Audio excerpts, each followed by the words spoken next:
पवित्र महाविषुव संक्रांति अवसर में अभिराम फाउंडेशन तरफ सालेपुर मध्य कच्छलक्ष्मी नृसिंह मंदिर प्रांगण में बंधुपान कार्यक्रम अनुष्ठित। सालेपुर ब्लॉक मध्य कच्छलक्ष्मी नृसिंह मंदिर परिसर में अभिराम फाउंडेशन तरफ एक बंधुपान कार्यक्रम अनुष्ठित हो जाइछि।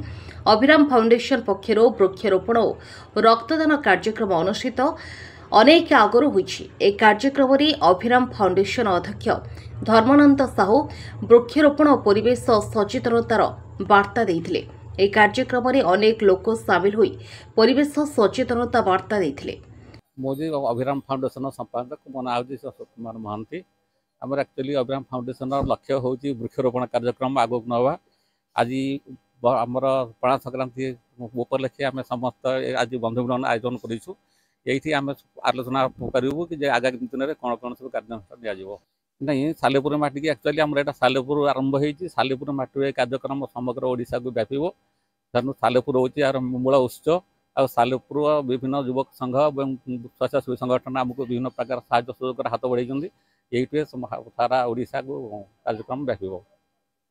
धर्मानंद साहू अभिराम फाउंडेशन चेयरमैन। कृष्ण मंदिर नववर्षर ये अभिराम फाउंडेशन तरफ गोटे बंधु मिलन कार्यक्रम हो वर्षे हम ये अनुष्ठान विगत दिन में बहुत किसी कार्यक्रम कर मुख्य चेष्टा वृक्षरोपण कार्यक्रम कर सहित रक्तदान शिविर आ प्राकृतिक विपर्य ये सब कार्यक्रम आगक नापी आलोचनार वार्ता देवाई संगठन जारी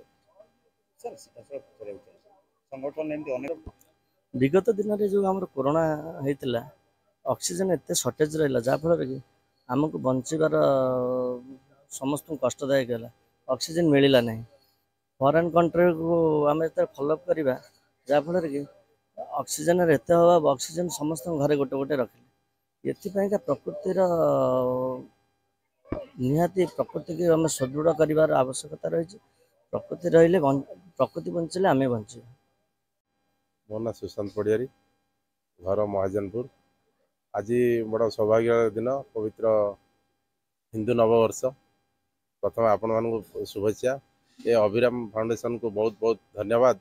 जहाँ हो धर्मानंद भाई मत आज डाकी मु भी बहुत दिन चिंता करुँगी ये आम अंचल व्यापक भाव में ये कार्यक्रमटा हो जहाँ हो मुझे आंक संगे जोगदे निजक धन्य मन कली।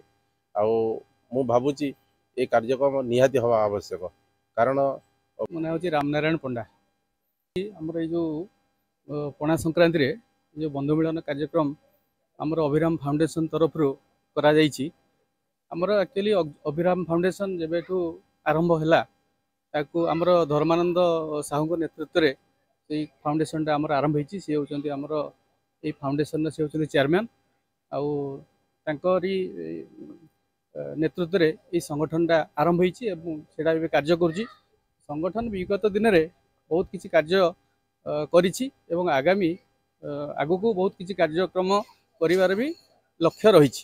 विगत दिन में आमर गोटे आम जो कंसारी बन रे गोटे वृक्षरोपण कार्यक्रम भी करा जाइछि। गोटे एरिया रे सेटा ये जो संगठन उद्देश्य होची प्रथम उद्देश्य होची वृक्षरोपण करिवा एवं समाज विभिन्न विभिन्न रक्तदान शिविर हो किंबा समाज विभिन्न कल्याणकारी कार्यक्रम करिवा ए संगठन लक्ष्य।